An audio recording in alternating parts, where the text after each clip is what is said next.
Hello, my name is Evelyn Flores, and today we're going to talk about Edward Bernays' Crystalizing Public Opinion. This is the book review for COM 508, Social Influence and Persuasion. So, who was Edward Bernays? Well, Edward Bernays is considered a pioneer in public relations. He was the nephew of Sigmund Freud, and his uncle actually had a lot of influence on him and his work in public relations. Edward Bernays was a pioneer in public relations. He was often considered the father of public relations, and he expanded the ideas of what public relations could be, um, in the ideas of how to sway public opinion and behavioral change and how to influence the press.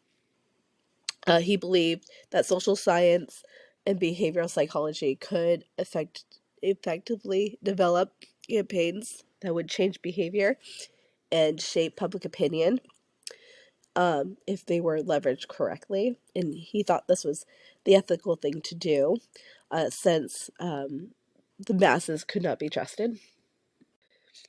The book, Crystalizing Public Opinion by Edward Bernays, was ultimately a good read. It really did showcase how Bernays and the Public Relations Council were able to make these campaigns, and and make these corporations, or clubs successful, how they would persuade public opinion. He always advocated for truthful, accurate, and verified information.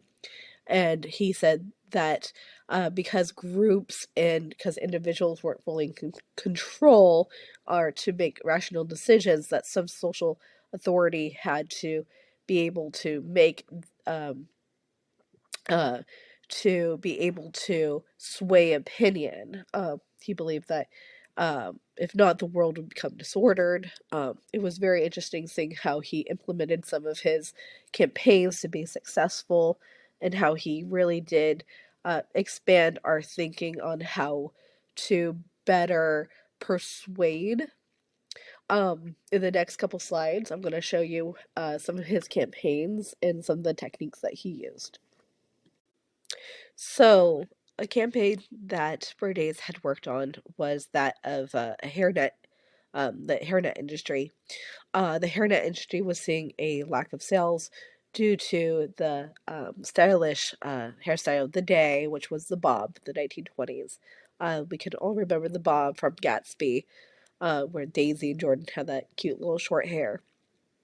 And the hairnet company wanted to increase their sales. So Bernays came up with the idea to gather club women or socialites that were deemed the leading expert in fashion at the time. And they had their opinion that long hair was actually more fashionable than the shorter hairstyle. These were published in Vogue, and it swayed women across the country to grow out their hair once again, um, and that helped the industry sell more hairnets. Another campaign that Bernays had worked on was that for the um, meat packing industry. They said that they wanted to sell more bacon, and Bernays had the idea to gather doctors around the country to state that a hearty breakfast was um, the way to go. And so he made bacon a part of the all American hearty breakfast diet.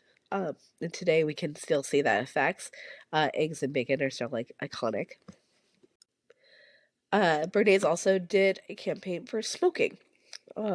He exploited first wave feminist movements. Smoking was not fashionable for women at the time, and however, he did make it fashionable. He gathered socialites and models to go walk down Fifth Avenue and um, parade themselves smoking. This gained a lot of press, and then it became fashionable for women to smoke. Well, how does this relate to strategic communication? Well, Bernays considered the public opinion the best filter for understanding human nature. Bernays saw the masses as readily changeable, and maintains they are prone to creating unstructured judgments and decisions. So he believed that through strategic communication, thought could be manufactured and manipulated. He used these techniques to influence and persuade public opinion on behalf of their clients' interests. He modeled his model used scientific persuasion and propaganda techniques to advocate for a position of the products. Um, he orchestrated corporate advertising campaigns and multimedia consumer trends. He was the first relations counselor to identify a target audience and develop public relations model based on social sciences and that would motivate and shape a response of a particular audience. He was instrumental in forming opinion and methods that are still very used today in strategic communications and public relations.